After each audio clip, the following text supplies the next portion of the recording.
Eva Schoen, a 44-year-old Norwegian-born woman, was married to Sam Schoen, the eldest son of Leonard Schoen, often referred to as LS, who founded the U-Haul trucking empire in 1945. The couple lived with their two young daughters, Benti and Esben, in an isolated $400,000 log cabin on Skunk Creek Drive, approximately 4 miles outside the mountain resort town of Telluride, Colorado. Starting with just $5,000 in savings after World War II, LS developed the concept of one-way trailer rentals that revolutionized the moving industry. By 1990, the company had grown to nearly $1 billion in annual sales, with a fleet of 66,000 trucks and 100,000 trailers serviced through over 10,000 outlets across the United States and Canada. About 95% of the company's stock was distributed to his children, retaining only 2% for himself, believing this would create a family dynasty. This decision would prove to be his greatest mistake, as it set the stage for a vicious power struggle that would ultimately lead to tragedy.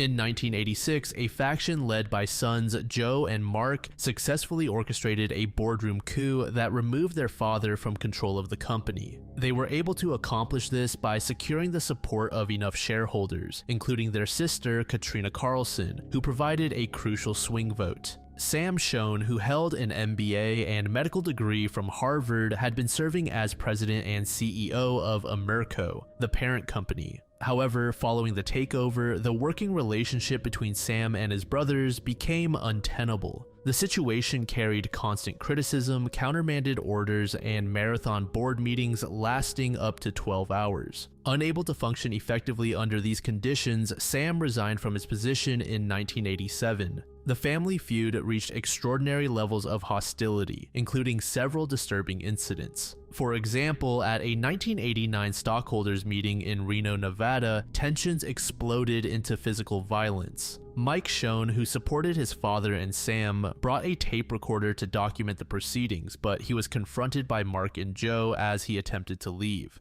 According to LS's account, Mark ferociously attacked Mike, continuing to punch him even after he was down. This beating occurred in full view of all attendees, shocking everyone present. Psychiatrist Dr. Jerry Day in 1979 said the following regarding the incident: "Their desire for power is absolute and insatiable. The more they have, the more they want."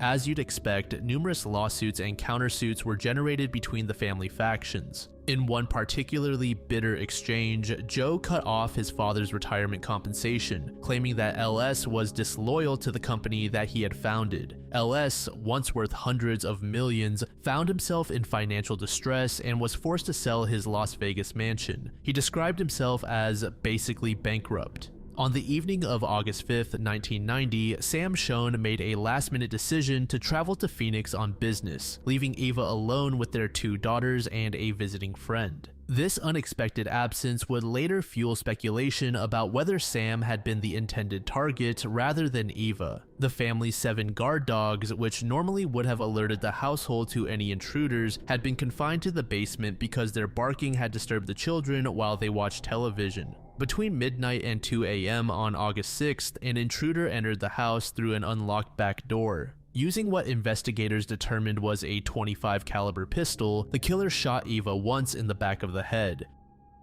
The crime was discovered the next morning when Eva's daughter made a call to police. She said, "Excuse me, my mom, I woke up, she's dead on the staircase." Sheriff Bill Masters arrived at the scene to find Eva's body at the top of the main staircase leading to the second-floor bedroom. There were no signs of forced entry, burglary, or assault. The investigation yielded minimal physical evidence at the crime scene. The bullet recovered from Eva's skull bore distinctive markings that could potentially identify the weapon if it were found. However, investigators discovered only one significant piece of evidence: a pair of sunglasses found near the home. The bullet analysis revealed that the weapon was a .25 caliber Locrian handgun, which had a particular design flaw that created distinctive markings on fired bullets. This information would later prove valuable, though the murder weapon was never recovered. Given the timing and circumstances of the murder, investigators immediately considered the possibility that it was connected to the ongoing U-Haul family feud.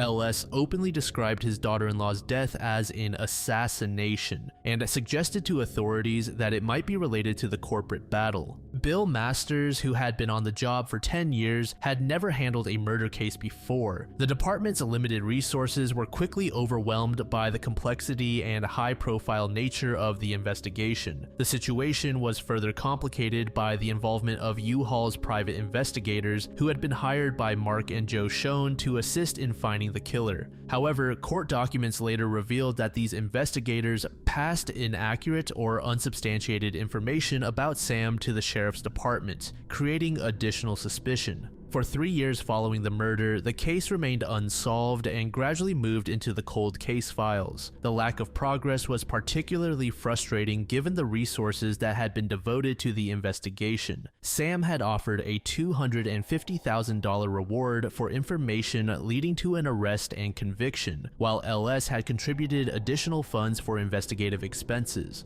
The U-Haul private investigators continued their own parallel investigation, though their activities remained controversial. During this period, the family feud continued to rage through the courts. Multiple lawsuits and countersuits were filed between the various factions, with allegations ranging from corporate mismanagement to character defamation. The murder had become a focal point in these legal battles, with different family members making accusations and denials about potential involvement.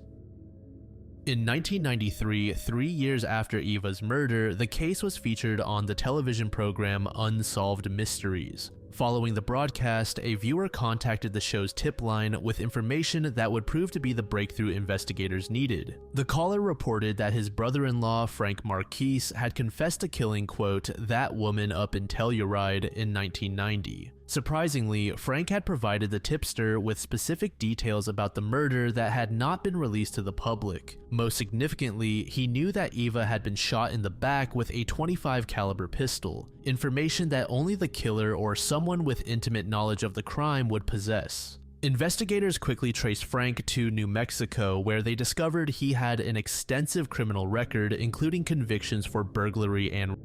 The 38-year-old man had been on parole at the time of Eva's murder, making him a particularly viable suspect. Further investigation revealed that he had indeed been in the Telluride area during the weekend of August 5th and 6th of 1990, attending a music festival. While the confession to a relative provided a strong lead, investigators needed physical evidence to build a prosecutable case against Frank. Their break came when they questioned his travel companion, who revealed crucial information about the journey back to Arizona following the murder.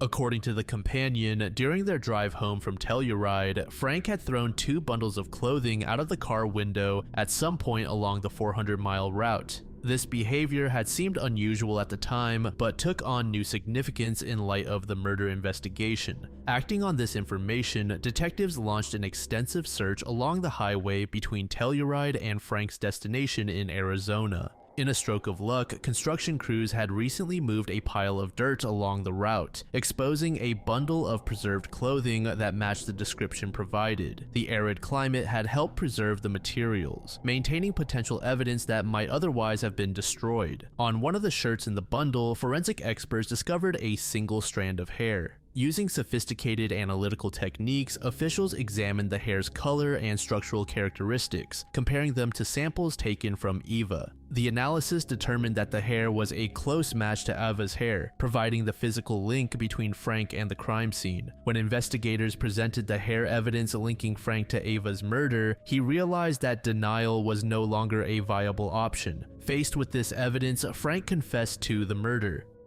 However, his version of events differed significantly from the initial investigative theories about a professional assassination connected to the family feud. According to his confession, Frank had come to Telluride with the intention of committing burglaries, specifically targeting what he believed were drug dealers' houses. He had selected the Schoen residence because it appeared unoccupied. He stated that the signs were no dogs barking, the house was dark, and he found an unlocked door. Frank claimed he entered through the unlocked back door and went upstairs looking for valuables, as the second floor would be the most likely location to find expensive items. When he entered Eva's room, he was surprised to see her awake and reading a book. When Eva saw the intruder, she yelled at him to leave the house and a struggle ensued. According to Frank, his gun discharged accidentally during this confrontation, fatally wounding Eva. He claimed the shooting was unintentional and that the event was far from a planned assassination. To support his account, Frank provided investigators with details about other burglaries he had committed in the area that same night. Police were able to verify these claims by contacting property owners who confirmed that their homes had indeed been broken into and specific items stolen, exactly matching Frank's descriptions. On October 26, 1994, Frank accepted a plea agreement for the lesser charges of manslaughter and second-degree burglary. This arrangement allowed him to avoid a potential first-degree murder conviction while still receiving substantial prison time. At his sentencing hearing, he was sentenced to 24 years in prison. He apologized to Eva's family and provided additional details about how he committed the murder, though he maintained that it was not premeditated. Despite the conviction, several aspects of the physical evidence remained unexplained, continuing to fuel speculation about whether the complete truth had been revealed. These unresolved issues included several significant forensic inconsistencies that Frank could not or would not explain. Perhaps most mysteriously, the autopsy had revealed 2 injection marks on Eva's body located near her breast area. Medical examiners found no evidence of any recent medical procedures that could account for these marks, nor were any needles or drug paraphernalia found at the crime scene. The presence of these injection sites suggested possible drug involvement or some form of chemical restraint, elements that did not fit with Frank's account of a spontaneous shooting during a burglary. Another significant inconsistency involved a piece of the bloody bedsheet from Eva's bedroom. A section of the sheet had been deliberately cut out and removed from the scene, creating an obvious gap in the blood-stained fabric. When questioned about this, Frank claimed he had taken the piece because he thought some of his blood might be on it. However, this explanation raised several problems.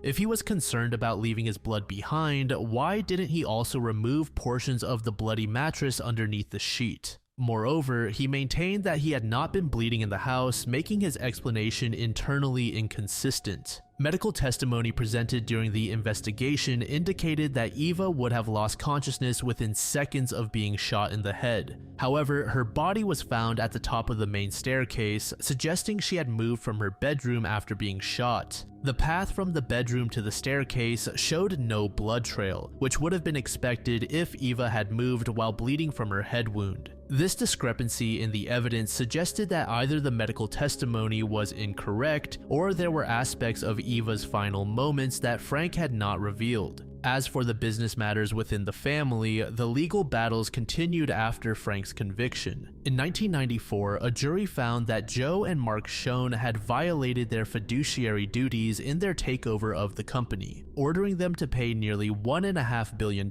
in damages to Sam and LS. The award included $70 million in punitive damages against Joe personally for what the court characterized as hateful and malicious behavior. Afterward, the family animosity continued. Sam gave interviews in which he suggested his brothers may have been involved in setting him up as a suspect in his wife's murder. When Mark sued for libel over these statements, the legal battle continued for years. The Colorado Court of Appeals ultimately ruled in favor of Sam, finding that Mark had failed to prove the statements were false or made with actual malice. The court noted several factors that supported Sam's right to express his suspicions, including the fact that Mark's private investigators had provided inaccurate or unsubstantiated information about Sam to the sheriff's department during the original investigation.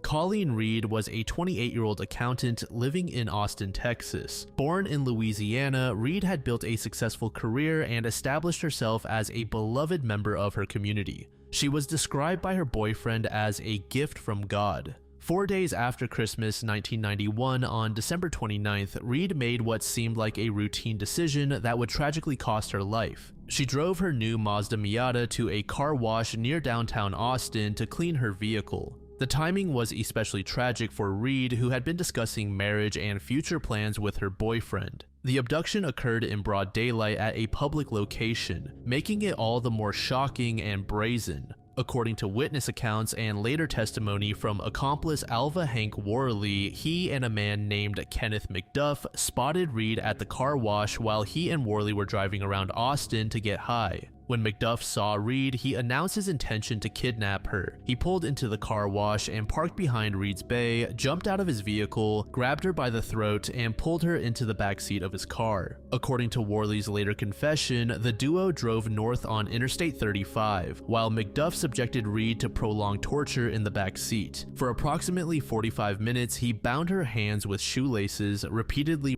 raped her, and burned her with cigarettes while she screamed for help. The torture was so severe that Reed's screams were described as hurting Worley's ears. Throughout this ordeal, Reed begged Worley for help, but he claimed he was too terrified of McDuff to intervene. After driving to a field approximately 200 to 300 yards from McDuff's parents' home in Bell County, the violence reached its climax. McDuff dragged Reed from the car and struck her in the face with such force that Worley described it as sounding, quote, like a tree limb breaking, causing her to go limp.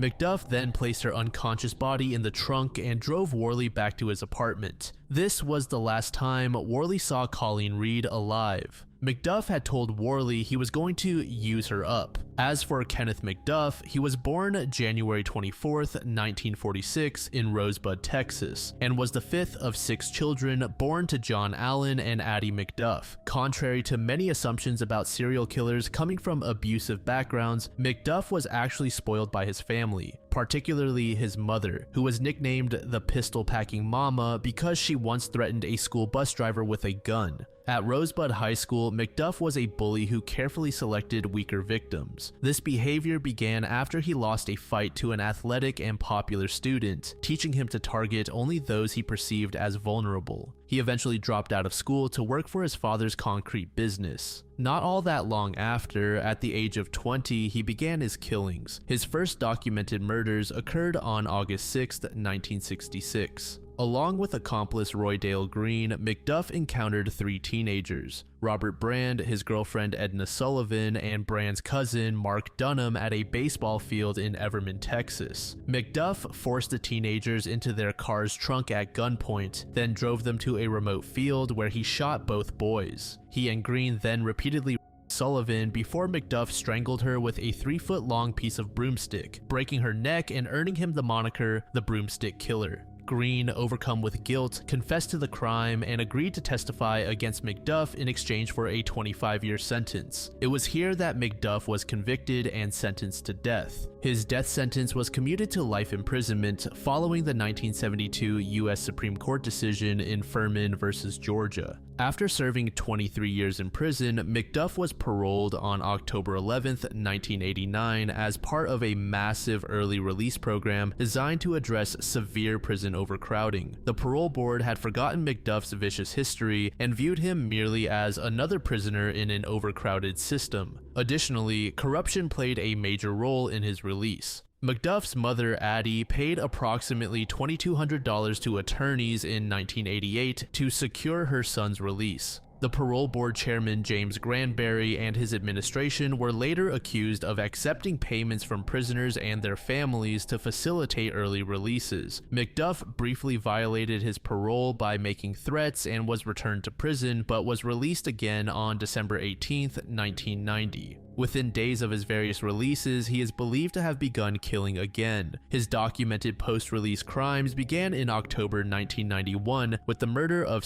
worker Brenda Thompson in Waco. 5 days later, he killed 21-year-old Regina Moore. But back on the topic of Colleen Reed, when she failed to return home on December 29, 1991, her boyfriend contacted police around 9 p.m. Officers found her abandoned Mazda at the car wash, confirming she had been abducted. The case initially proved challenging due to the lack of security cameras at the car wash. The investigation was further hampered by the fact that McDuff's post-release victims were spread across several Texas counties, making coordination difficult. However, law enforcement agencies gradually began connecting disappearances to McDuff's presence in various areas. A crucial break came with the March 1, 1992 disappearance of Melissa Northrup, a 22-year-old pregnant store clerk at a Waco Quick Pack convenience store where McDuff had previously worked. The discovery of McDuff's abandoned car near the store linked him directly to this crime. Several witnesses testified that he had previously tried to enlist their help in robbing the store.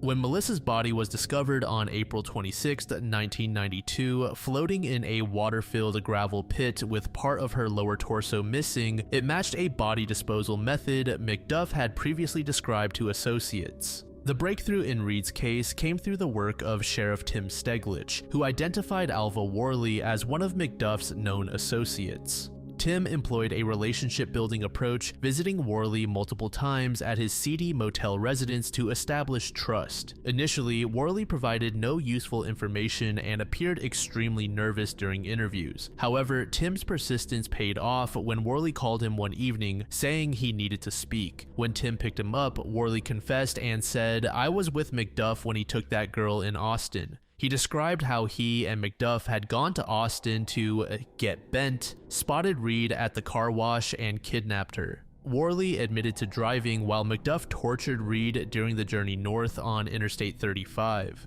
The confession was particularly powerful because it included details that could be corroborated with witness accounts of the abduction and provided investigators with their first clear picture of what had happened to Reed. Worley's testimony would prove crucial in both the Northrop and Reed murder trials. McDuff fled to Kansas City, Missouri, where he worked at a refuse collection company under the fake name Richard Fowler. The break came when his case was featured on America's Most Wanted on May 1st, 1992.